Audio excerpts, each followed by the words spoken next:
yang menghalalkan kepiting itu mengharamkan yuyu. Tahu yuyu yang kecil di sawah ya? Tak tanya kenapa yuyu halal, karena amfibi Gus, bisa hidup di dua alam. Memangnya kepiting enggak? Oh beda. Ternyata beda maksudnya. Eman Gus kalau haram. Eman kan kalau yuyu haram kan nggak ngefek kan, kecil. Ini mufti kok. Oh udah kadang halal, udah kadang makan selama ini. Iya selama ini udah kadang makan itu. Makanya banyak kiai yang mengharamkan kepiting sebetulnya, tapi minoritas kan. Minoritas. Tapi yang mengharamkan yuyu mayoritas, wong kecil aja. Jadi kita ribet ikut siapa? Gitu. Kata siapa ahli fikih gak mikir untung rugi. Makanya saya ini bingung, jadi saya ini kan kiai ya, kiai betul, susah kadang jadi kiai. Sebagian guru saya itu mengharamkan kepiting. Nah kalau kayak dolan di daerah Yono Mas Nafis, daerah itu penghormatan tertinggi santri itu kalau nyugoi kiainya kepiting, karena itu makanan termahal. Bingung kan dia? Mau tidak makan itu kayaknya dipersiapkan betul Pak Rifin. Udah ada effort ya. Warna nyari yang mahal kan, mau makan itu sebagian guru kita mengharamkan. Akhirnya ya ada darurat tadi, makan sekadarnya. Kalau saya habis 3 pasti israf. Kalau habis 1 prosedur hormat yang nyugui. Itu susahnya jadi kiai. Kalau kamu kan tidak kiai, mumpung gratis. Enaknya gak jadi kiai kan itu Mas. Pertimbangannya mumpung gratis. Sudah gitu masih mun dibutuh mawon, makai dibutuh mawon. Oh digawa tenan. Tapi sebetulnya ada sisi naif dari yang bilang halal tadi. Ketika yang bilang halal, naif itu versinya, tapi ya nggak apa-apa, semoga dimaafkan Allah. Naifnya tadi, tapi saya tidak tapi itu masalah khilafiyah ya. Semoga yang mengatakan halal juga benar, karena punya perhitungan iman tadi. Tapi yang bilang halal itu tak tanya, itu halal apa haram? Lucunya jawab haram semua.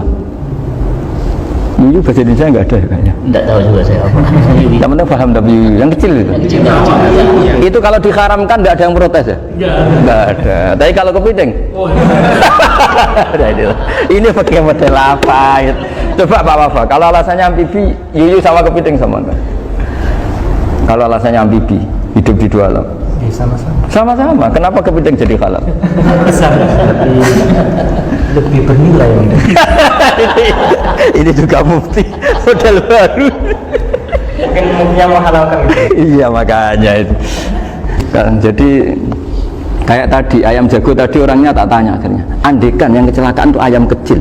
Kamu tanya saya enggak? Ya enggak, terus langsung tak buang. Kan langsung dibuang. Berhubung ayam besar. Eman kan. Tapi nurani aja sebetulnya protes. Nyembelih kleket-kleket terus. Kadang kan apa kejet-kejet itu sudah. Sudah tunggu SOP jawaban. Ya tapi apapun itu ini ilmu harus didengar ya supaya sampean tahu ya, ada hayat mustaqirroh, ada hayat mustamirroh, ada hayat ibtiroriyah, paling enggak kita ngerti lah. Karena nanti di bab B, ya nyun sewu di bab apa B, itu ya nanti nggak sahnya karena apa? Tidak mutamawal. Misalnya saya punya utang sama Pak Arifin ayam jago, tak bayar dengan jago yang mengalami kehidupan sudah seperti itu, kan tidak sah. Meskipun itu hidup tapi sudah tidak hayat yang mustamirah, tidak normal. Jadi ilmu itu apapun tidak cocok kita karena beda mazhab misalnya, tetap sebagai apa? Ilmu. Jadi jangan pernah anti ilmu meskipun kita tidak cocok. Dulu saya itu heran sama Abu Hanifah karena membolehkan merujuk wakaf. Wakaf itu kan nggak boleh ditarik kembali dalam mazhab Syafi'i dan hampir semua ulama bilang gitu. Tapi kalau kata Abu Hanifah, jika nazir yang nerima itu tidak sesuai rencana kita, keinginan kita, itu boleh narik kembali. Fa innal waqfa atiyatun mahdhah, kata beliau. Wakaf itu ya pemberian normal saja. Suatu saat ada peristiwa gini Pak Arifin ya, ada orang kaya raya mewakafkan tanah itu senilai kalau nggak salah itu 60 miliar. Singkat cerita beliau bermain apa gitu, bisnis apa itu bangkrut, kemudian itu belum disertifikatkan wakaf, kemudian nggak ada yang disawang Coro Jowo, nggak ada yang dilihat, terus mau dibeli sama nyuwun sewu sampai yang mau beli yang mampu itu non muslim. Singkat cerita ada orang kaya muslim yang mau beli itu tapi ada problem karena itu wakaf. Tapi kalau nggak dibeli itu malah dibeli non muslim. Tanya saya jawab nggak apa-apa, dibeli saja, ikuti mazhab Abu Hanifah. Karena kalau mazhab Syafi'i itu nggak sah semua pembeliannya. Tapi apa artinya mazhab kalau kita berpikir nggak sah, tapi yang jual melakukan? Nah itu yang nggak dipikirkan oleh orang-orang fikih yang di Menara Gading. Apa gunanya kita bilang nggak sah, tapi yang punya tanah tadi tetap menjual, karena tidak mengindahkan hukum itu. Mau apa? Makanya saya bilang bagi nentang Gus itu nggak ada kaulnya dalam mazhab Syafi'i. Saya bilang kamu mengharamkan itu tidak ada gunanya, karena itu tetap dilakukan. Jadi kita pertimbangannya ndak itu, daripada dikuasai situ mendingan kita. Betul. Nah itu sisi-sisi fikih. Makanya ini kita ngaji fikih ndak segampang itu memberi fatwa, karena pertimbangannya banyak, Pak. Dari hitam putih. Dari hitam putih gitu maksud saya, ini cerita. Jadi nanti kamu ngerti. Jadi mau apa coba? Itu kan ibarat gini. Hukumnya kita ngajar perempuan itu masalah sebetulnya secara, karena itu ajnabiyah. Tapi fikih mentoleransi li ajli ta'lim, karena untuk belajar gak apa-apa. Kalau sudah jadi fakta itu ribet. Dia maunya belajar sama kamu, dan sekali kamu tidak mau belajar ke yang lain yang potensi menyesatkan. Jadi fikihnya bukan masalah nazar lagi, sudah penyelamatan. Ribet kan kalau sudah begitu. Saya punya kenangan yang menurut saya itu harus jadi trauma. Siapapun harus jadi trauma. Ini cerita sedikit. Ini masih ngaji fikih pertimbangan. Ada orang itu sangat khusyuk, Pak. Sangat khusyuknya di rumahnya Pak Wafa itu nggak ada TV, nggak ada motor, nggak ada apa saja. Ketika anaknya berkembang agak dewasa, itu pertama naik motor itu ya utang jasa sama kawan-kawannya. Pertama dia ngelihat nikmati TV ya dari kawan-kawannya. Corong Jawa, mbek tanggane lah. Padahal orang tuanya ini protektif justru karena banyak tangganya sih nggak pati Islami lah. Ya mereka orang Islam tapi ya nggak sholat, nggak apa. Singkat cerita orang tuanya ini datang ke rumah sana nangis, Mari. Nangis Gus, sekarang saya ikrar bahwa mazhab Abah jenengan Kiai Nur Salim, bapak saya itu, mazhab jenengan itu lebih hebat imam mazhab kulo. Nangis deh. Dulu saya itu agak menyalahkan Kiai Nur Salim jenengan karena longgar di rumah ada TV, ada motor. Terus dia cerita. Nah karena anaknya ini pertama bisa naik motor, untuk anak ABG ini kan jasa yang luar biasa. Karena dia butuh sekali bisa naik motor, dipinjemin. Akhirnya walhasil anaknya ini yang saya merantau ke Jakarta kemana, akhirnya lam yusolli wa lam yasum. Padahal anaknya ya kiai kampung. Terus tak ceritain. Terus akhirnya dia tanya, kenapa sih Gus jenengan sama Abah kok longgar gitu sama anak? Tak ceritani gini Pak Arifin, menurut ilmu al-insan abdul ihsan, manusia itu budaknya kebaikan. Karena utang jasanya sama anak ini, ya dia akan ingat anak ini. Sementara kenangannya mbak jenengan mbak amui, tidak boleh. Dia baru ngakui ya Gus saya itu hanya khusyuk tapi kurang ilmu. Tadi dia hanya berdasar khusyuk. Bocah kok main delok TV, kan pikirannya hanya gitu.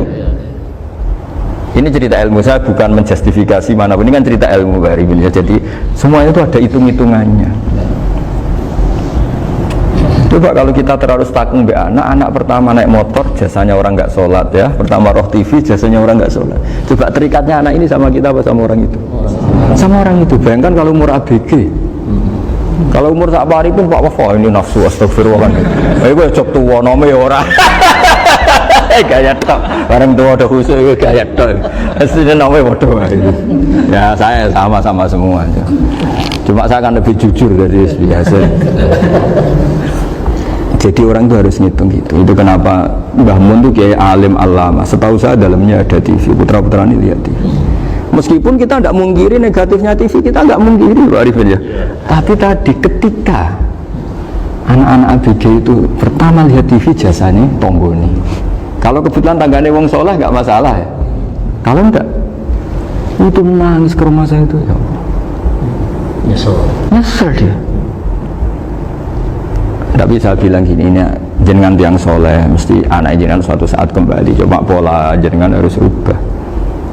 Ini hebatnya Nabi. Ketika Sayyidah Aisyah masih kecil, minta diperlihatkan Li'bul Habasyah. Itu diturutin kan masyhur itu. Kayak apa Nabi? Karena kalau nggak diturutin, pasti Sayyidah Aisyah akan ngidolakan mainan yang lain yang di luaran sana malah. Itu karena Nabi punya kearifan tadi. Jadi ini kan ilmu, lagi-lagi ilmu. Jadi yang semua itu harus baca dengan ilmu. Makanya kata Nabi, ad-dunya mal'unatun mal'unun fiha illa dzikrawah wa ma'alalahu aw aliman aw muta'alaman. Karena dunia ini hanya bisa dibaca dengan ilmu. Yang diridai Allah maksudnya hanya bisa saya itu banyak kenal menteri, kenal pejabat, tapi saya tidak pernah melihat itu sebagai pejabat. Melihatnya itu orang yang ingin belajar agama. Karena sekali salah melihat, yang hidup itu tamaknya, Pak Arifin. Yang hidup kan tamaknya. Saya kenal orang kaya kok melihat kayanya, yang hidup itu tamaknya, ingin dapat ini, dapat. Tapi kalau melihat itu sebagai hamba Allah yang ingin belajar, insya Allah kita selamat dari tamak. Meskipun kita ya manusia tidak sempurna. Setidaknya ketika dia lomo atau tidak lomo, nyalami template apa tidak ngefek, karena kita melihat ini mau belajar.